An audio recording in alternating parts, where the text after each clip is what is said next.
Central Minnesota Sports Hub. It's the Morning Sports Desk, presented by Wadena's Pizza Ranch and FunZone Arcade. Available on Apple Podcasts, Spotify, or wherever you get your podcasts, and streaming on YouTube. It is the Morning Sports Desk on a Tuesday, the 18th of March. I'm CJ Baumgartner, Corey Tackman over there. Corey, just want to, before we get things going, remember that this show is sponsored by the Pizza Ranch and FunZone Arcade in Wadena. Before we get any further, Corey, on our Immaculate Grid Monday on a Tuesday, why don't we talk about the good folks at the Pizza Ranch and FunZone Arcade? Hey, do you like pizza? Yes. Hey, do you like chicken? Do you like mashed potatoes? Do you like chicken fries? Do you like a good salad bar? Do you like chocolate pudding? Do you like macaroni and cheese? Do you like dessert pizza? Do you like stuffed crust pizza? Do you like taco pizza? Do you like soup? Do you like, did I get it all? No, but that's okay. There's too much to list.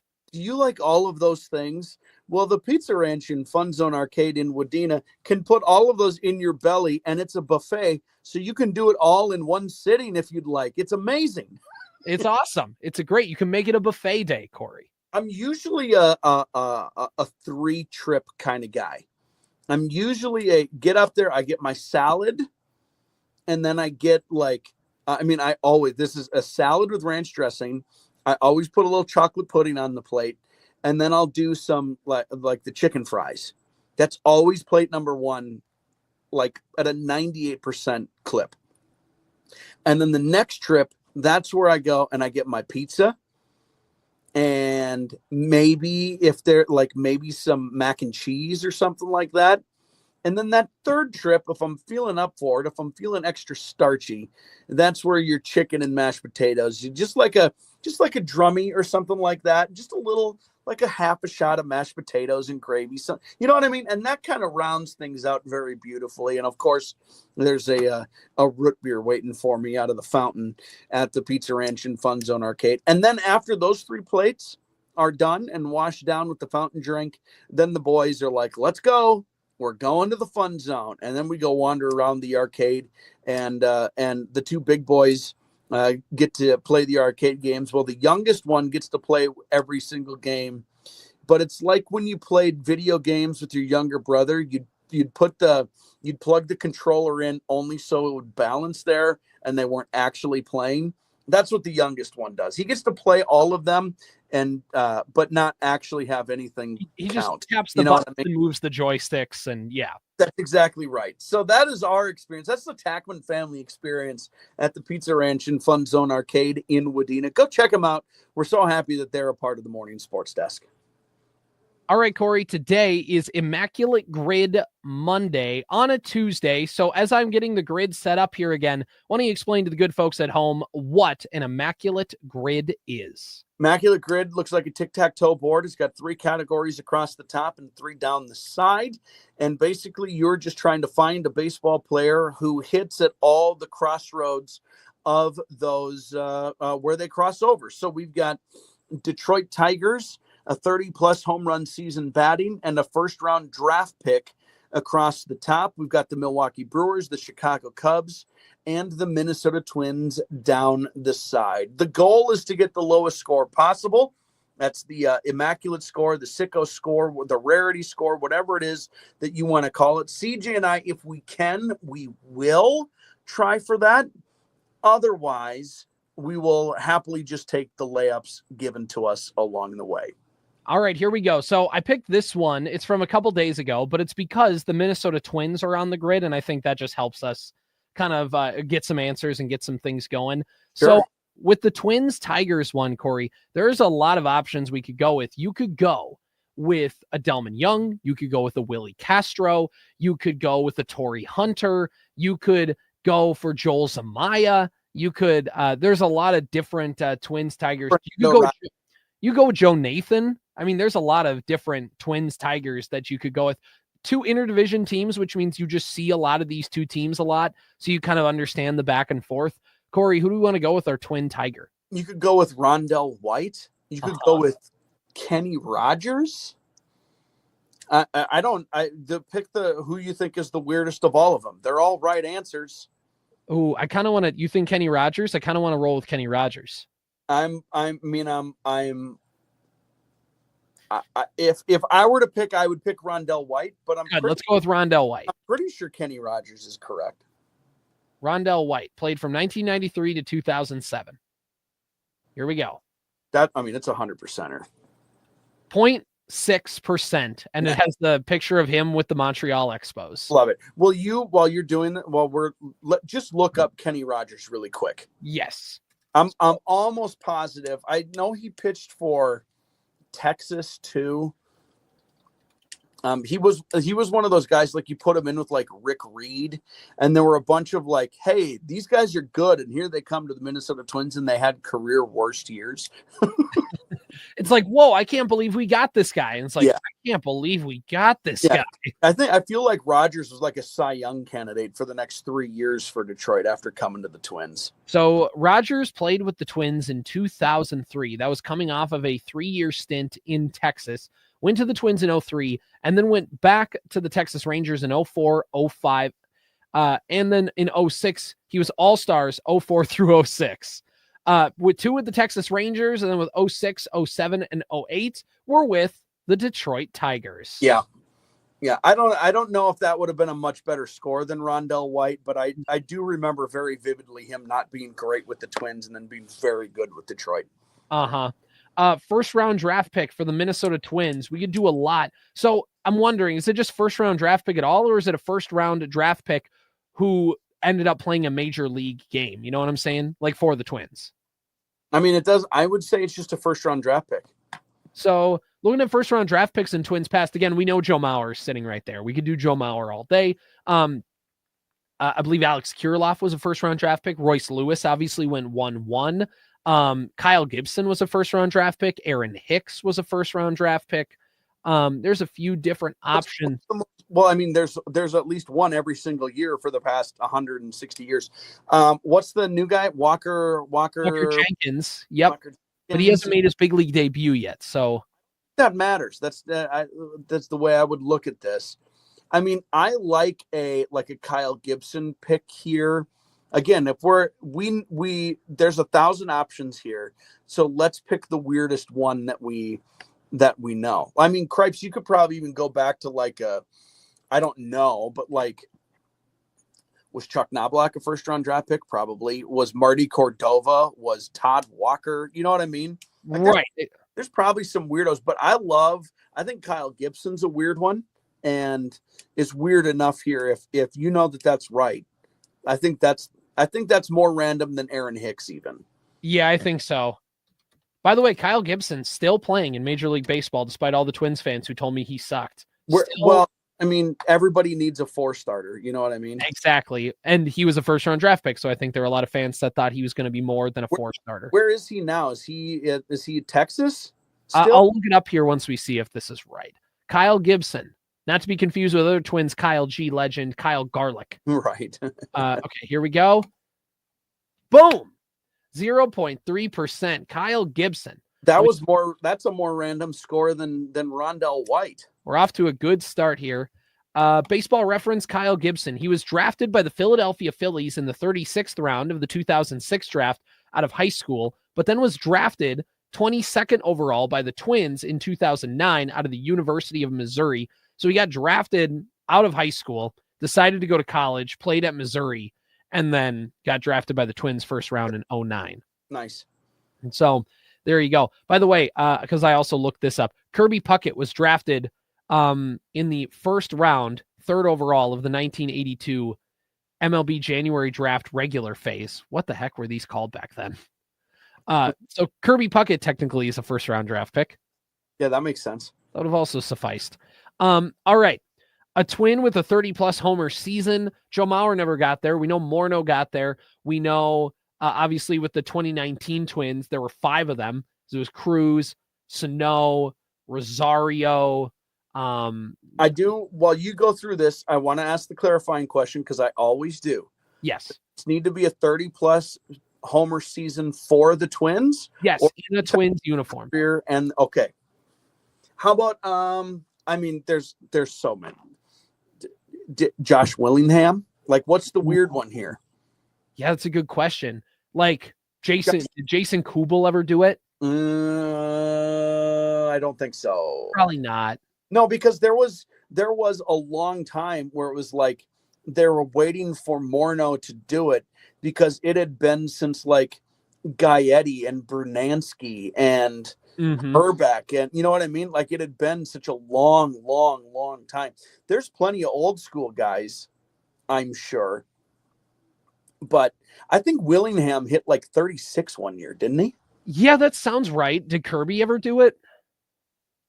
I honestly, I don't know that. I don't know the answer to that. Probably. All right, let's go with Willingham. But Willingham's the weirdest of all of these. I do believe, unless you think someone like in the year where they broke the record for the most home runs. Right. Was there a weird one? Was there somebody weird that year who did it? Like, did CJ Crone get it or something like that? I like the Willingham pick, though. We'll go with this. I will look it up after. Boom. 1%. Josh Willingham. And they have the picture of him clean shaven in the Florida Marlins uniform. This is the lowest score through 3 we've ever had. Josh Willingham, let me look it up. Josh Willingham hit 35 in 2012, his first season in Minnesota. He smacked 35 home runs and 110 RBIs. Nice. And then in 2013, he only hit 14 and then hit 14 again in 2014 when they traded him to the Royals midway through the season. I had a sneaking suspicion for a long time that I had a theory that I thought was true. And then Josh Willingham played for the Twins and confirmed that theory. Yeah. Do not need to be actually that fast to play outfield in Major League Baseball. To play corner outfield, yeah. Especially because the Twins' strategy, too, for the longest, during the Terry Ryan days was Jason Kubel was in left field. You had, Michael Kadire was an okay athlete, but Jason Kubel was in left field, Josh Willingham, some other guys in there. But you had Torrey Hunter, Denard Span, Ben Revere, later Byron Buxton. The plan was just kind of for the Twins to pitch to contact, have slow corner outfielders, but have a blazing fast center fielder. And for the most part, it kind of worked. Most teams are that way. You don't have to be that fast, and you don't have to have a great arm to play left field. Nope. Stick Kirby Puckett in there, to Torrey Hunter, to Denard Span, to Ben Revere, to eventually Byron Buxton. And the run of center fielders the Twins have had is pretty, just in terms of talent level, is pretty fun. All right. So we got our Twin stuff out of the way, which means we're probably going to go more closer to things we know actually happened. We have the Tigers Cubs, and I'm going to go with Nick Castellanos because the Tigers traded him to the Cubs. Yeah, that's fine. So it's with Nick Castellanos here. We could make it a 4-0 ball game if we wanted to, and go 4 picks in a row. Yeah. Boom. 8% Nick Castellanos.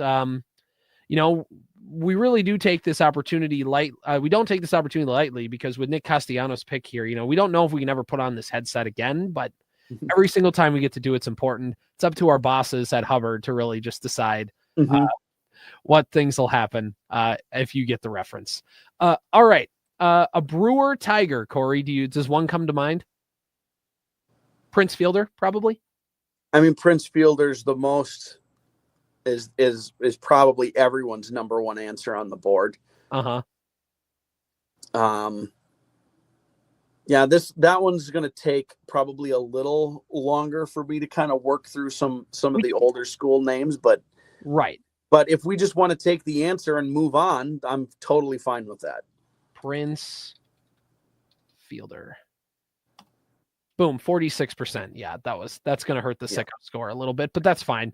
We care about Immaculates more than the sicko scores. So the thing we need to be careful with Prince was the 30+ homer season and your first round draft pick. Like he pretty much qualifies, I would imagine, for all of those. That's also true. Does Ryan Braun, do they count the steroid seasons? I don't know why they wouldn't. Ryan Braun hasn't been suspended for anything, has he? Didn't he? I thought he did. Here's the thing. We can probably come up with another 30 home run hitter for Milwaukee. Can we think of another first round pick for them? That's a good question. I got to assume Ryan Braun was a I would assume Ryan Braun was a first-round draft pick, but I mean, Yelich wasn't drafted by them, was he? No, he was drafted by the Marlins. But yeah, Yelich definitely fits the 30 homer season. Yelich would be it, right? Yelich at 18. Let's go Braun. Not to be confused with the other Ryan Braun. So if you type in Ryan Braun, you get a Ryan Braun who played from 2007 to 2020, which is the Ryan Braun we all know and I despise. And then there's another Ryan Braun spelled exactly the same way who played from 06 to 07. So the only thing is do we want to save this one in case something magically strikes our brain here? Or is this the only guess that we have? This is the only guess I have. I don't know a lot of other Milwaukee Brewers. So we're gonna well, let's hold on. Let's save it here because I think we can answer these other Cubs ones if we want. Sure. 30 plus homer season. Obviously there's some Cubs that come to mind. Sammy Sosa would be one of them. But also there's Rizzo, Bryant, Schwarber, like any of those three guys. I'm trying to think of like recent Cubs players who would have slugged that many home runs. I'll be honest, the Cubs just don't have a ton of players that come to mind. Alfonso Soriano probably did it. Yeah, that's true. Do you want to go with Alfonso? I would. Am I misremembering? Did Matt Kemp play for the Cubs? No, he played for the Padres. The Padres is where he went. Yeah, and then he went back to the Dodgers. Let's see. Think Ron Coomer ever hit 30 for the Cubs? No, I do not. Think so? Not in the era he played in and not with his player profile. Right. How about like Moises Alou? Do you think he hit 30 for the Cubs? Ooh, good question. Let's see. I'm just trying to think of Starling Castro. Do you think he hit 30 for the Cubs? I doubt it. Do you think Milton Bradley hit 30 for the Cubs? Ryan Sandberg, did he ever hit 30? Ooh, Ryan Sandberg's a good pull too.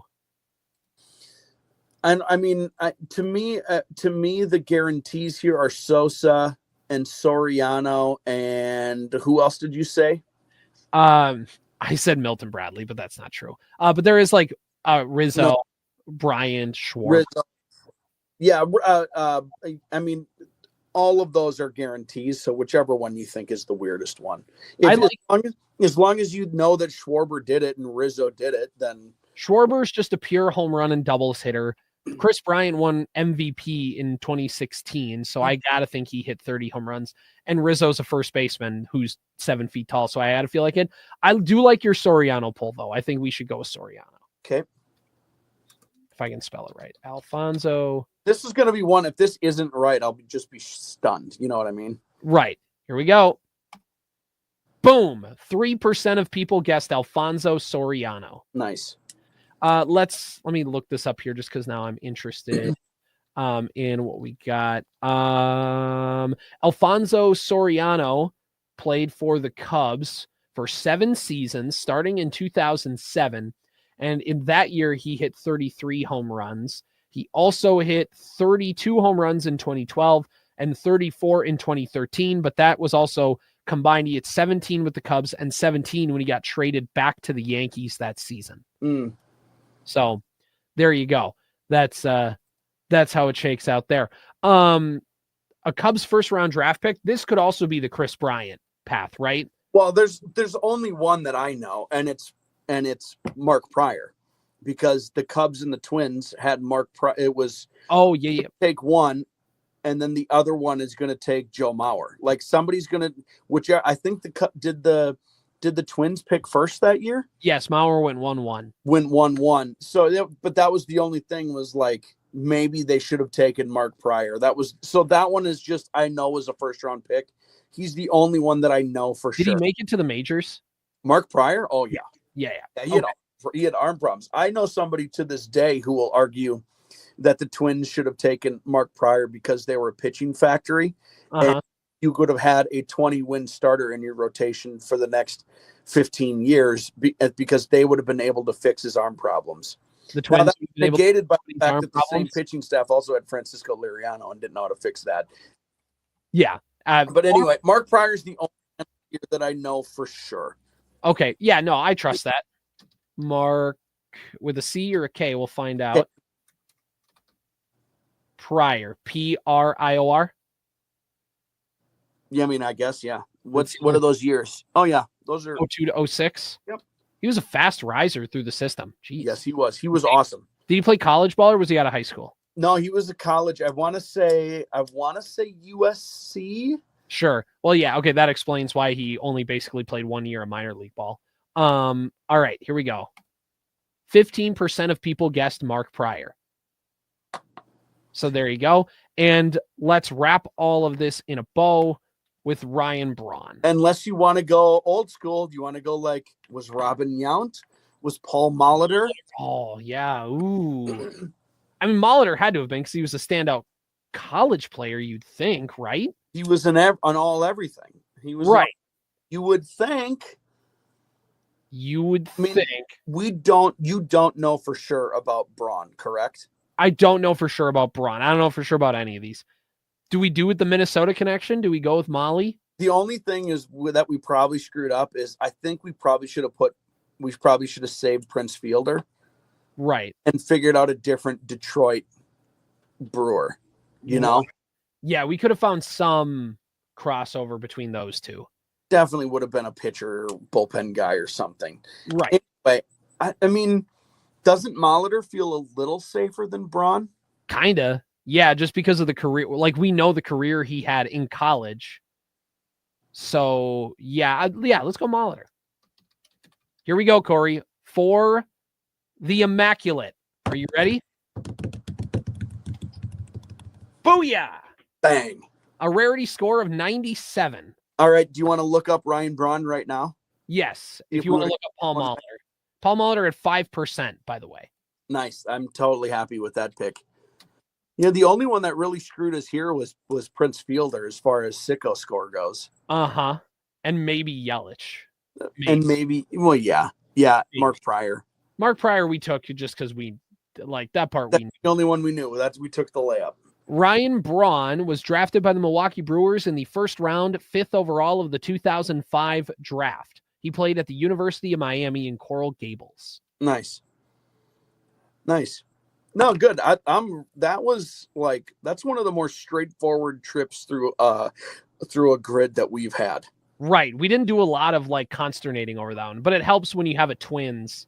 When you have a Twins one, and then you also have a Twins division rival. Like, so you just know a lot about those two rosters.